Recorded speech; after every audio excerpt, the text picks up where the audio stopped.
I'd like to welcome to our podcast this week. It is the former IBF super middleweight world champion. It is the current WBA interim super middleweight title holder, Caleb Plant. Caleb, I'll tell the folks you're going to defend that belt against Armando Resendiz. It's the main event of the PBC on Prime video card.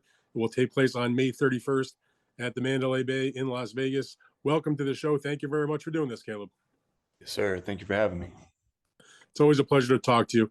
When I was looking at this matchup, Caleb, I thought, and I'm looking at your record. I know your record well. I know his record a bit, was looking at it also. On paper, and we know fights are not fought on paper, but you have fought at such a much higher level for such a consistent period of time compared to your opponent. He got knocked out by Elijah Garcia in 2023.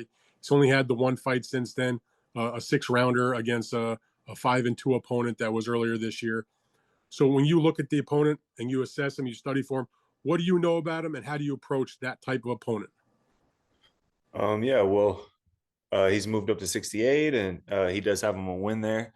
And, this is a big moment for him. So I know that he's putting a lot into this, and, it could be a life-changing moment for him. So, but it's a life-changing moment for me too, to retain my title, hear the words "and still," and to, I got a son on the way this summer, and it would mean everything for me to bring him in and on a high note and him be able to say, Daddy's still the champ. So I've been putting a lot into this as well, and I got a lot on the line. And but I know he's coming with everything he's got. He's got a good trainer in Manny Robles, but he's tough, but tough ain't enough. So, I mean, on the one hand, you're supposed to win the fight. I'm not saying he's not going to give a great effort and do his damnedest to take care of his business, but you're the guy, the A side, you're the main event. You're supposed to win the fight and do so. I think most people look at it and the odds are pretty wide. On the other hand, if you don't, you get a lot of criticism. I mean, you're used to criticism, obviously, but how do you sort of deal with that, knowing that I'm supposed to do one thing, and even if I do it, but I don't do it as well as people think, people are going to maybe, criticize me about it. Do you care? Does it even permeate your brain at all? I think it's best to just block out the noise. It's not my job to, I feel like over the years, I've gained a lot of fans. I feel like I'm in a position, once I feel like I was like, no one believed in me. Not very many people supported me, but over the last, 3 years or so, I feel like I'm almost one of boxing's most loved, and I feel the love, but at the same time, I can't fight for the fans. I have to listen to my team. I have to listen to my coaches.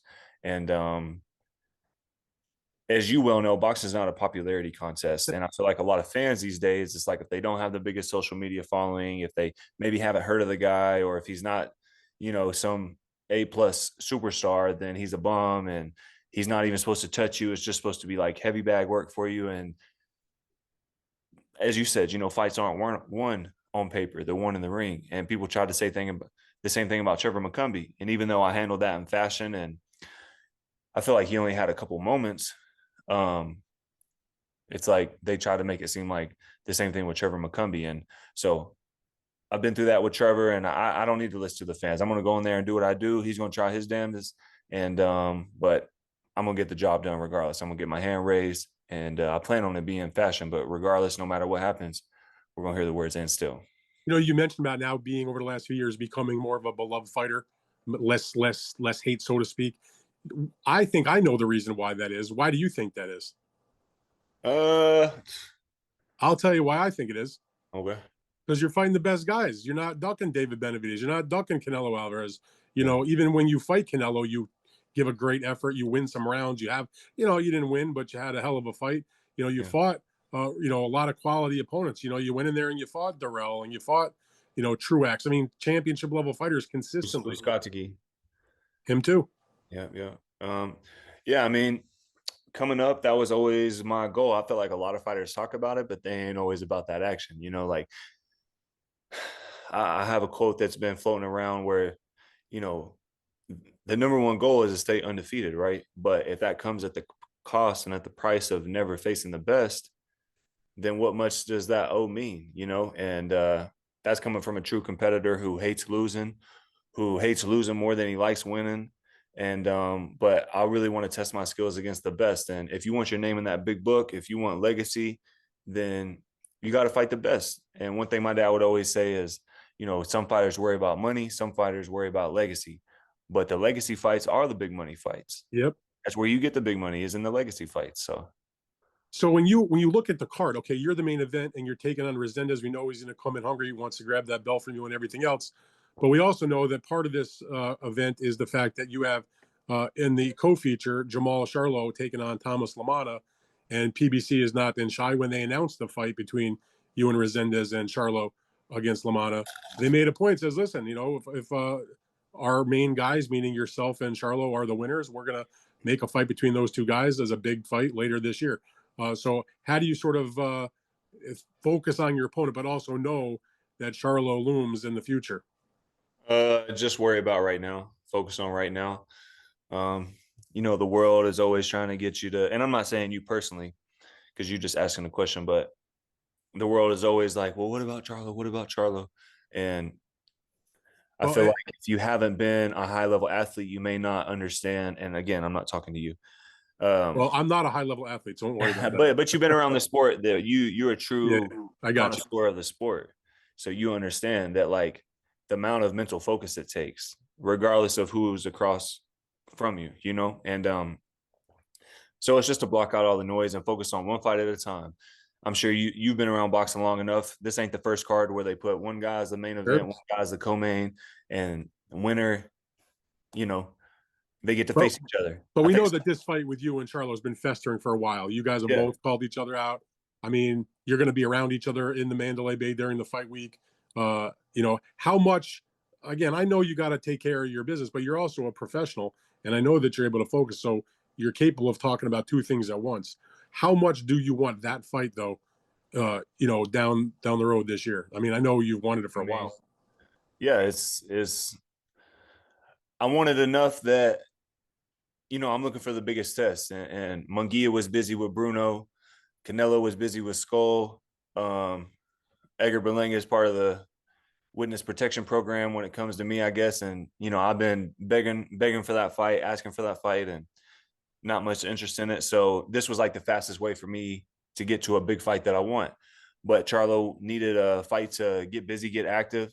And so I wanted enough to say, okay, well, I'll take one of those fights too. If you got to get a fight to stay active, then I'll stay active in the meantime, and me and you can run it later in the year. And so this was the fastest way for me to get to one of those big fights. And so I wanted enough to do what I'm doing now. Now, you mentioned that in your last fight, you did the fight against Trevor McCumbee that took place not that long ago. And, you scored a good knockout against him. You won the interim belt. And that's you're going to defend that belt against Resendiz. I'm always interested to know the perspective of the fighters. You've had a real world title. You've been in a huge fight for the undisputed title, even if it didn't go your way. What does the interim belt mean to you? Because a lot of people sort of like, it's a means to an end to maybe get a real world title shot. Other guys, maybe it's a big deal for them.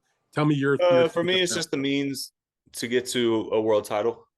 And, I feel like I've paid a lot of dues in boxing, and I've always been one of the first to raise my hand to step on the front line against whoever. And so with the opportunity to become interim champion, knowing that I could either fight to become regular champion, or, worst case scenario, I might get elevated to regular and then be a mandatory for the super title again, whether that's Canelo or whether he vacates it or retires and I fight someone else for it.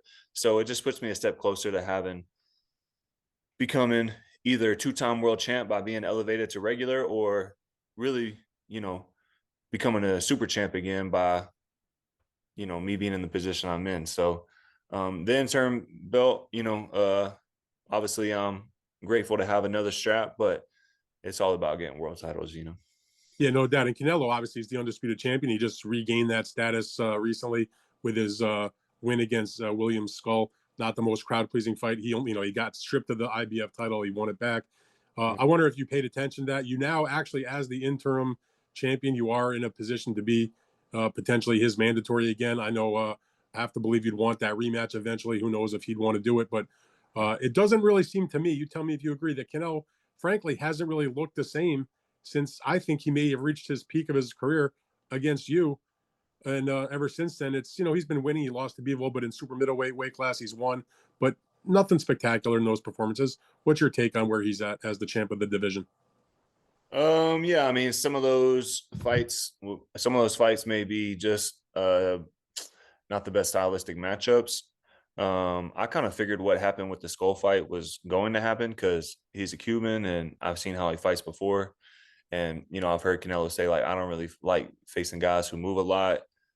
Uh, I don't know. I've seen him wear a knee brace. I don't know if it's knee problems or obviously he's getting on up there in his career as well, and he's made a lot of money and maybe he's only at a certain gear.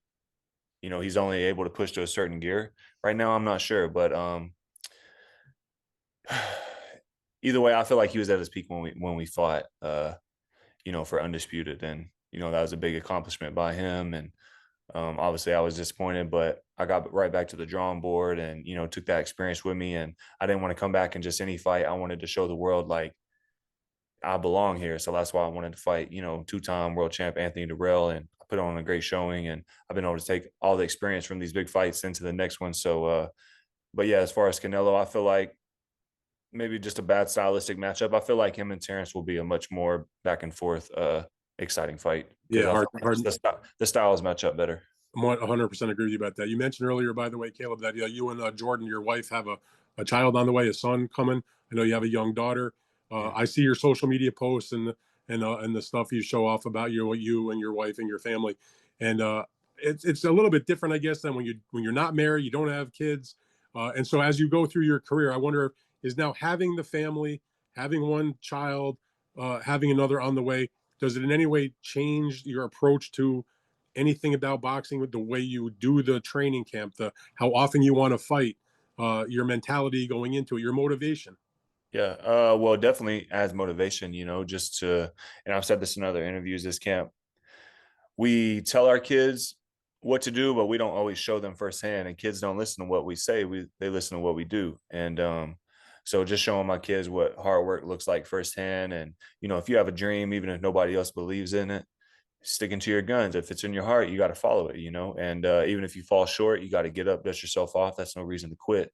It's a reason to get back to work and smooth the edges of your game and come back stronger. And I want them to be able to see firsthand through my life outside of boxing, which I feel like I've shown, and also in boxing, that um, it's important to put your best foot forward. And if you, like I said, if it's in your heart, you got to follow it.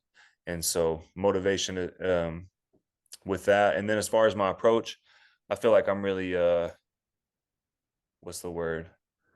Diligent in my training year round, strength and conditioning, running, physical therapy, massage therapy. I got a nutritionist team. I got a sports psychologist. I have, I really try to leave no stone unturned. And, but I've done that long before Charlie got here and stuff like that. So, and then as far as with Jordan being pregnant, I stay out in the casita. So I'm not really bothered with much or bothered with anything. And Jordan's a great team player, and she's a collegiate or was a collegiate athlete herself. So she understands the discipline and the sacrifice it takes. And she doesn't really do anything but make it easier on me to where all I have to do is focus on my boxing. So I'm a lucky man for that.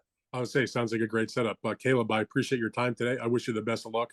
And Man. if everything works out for you and for Charlo, can't wait to see you guys do it up later this year, my man. Oh yeah, no doubt.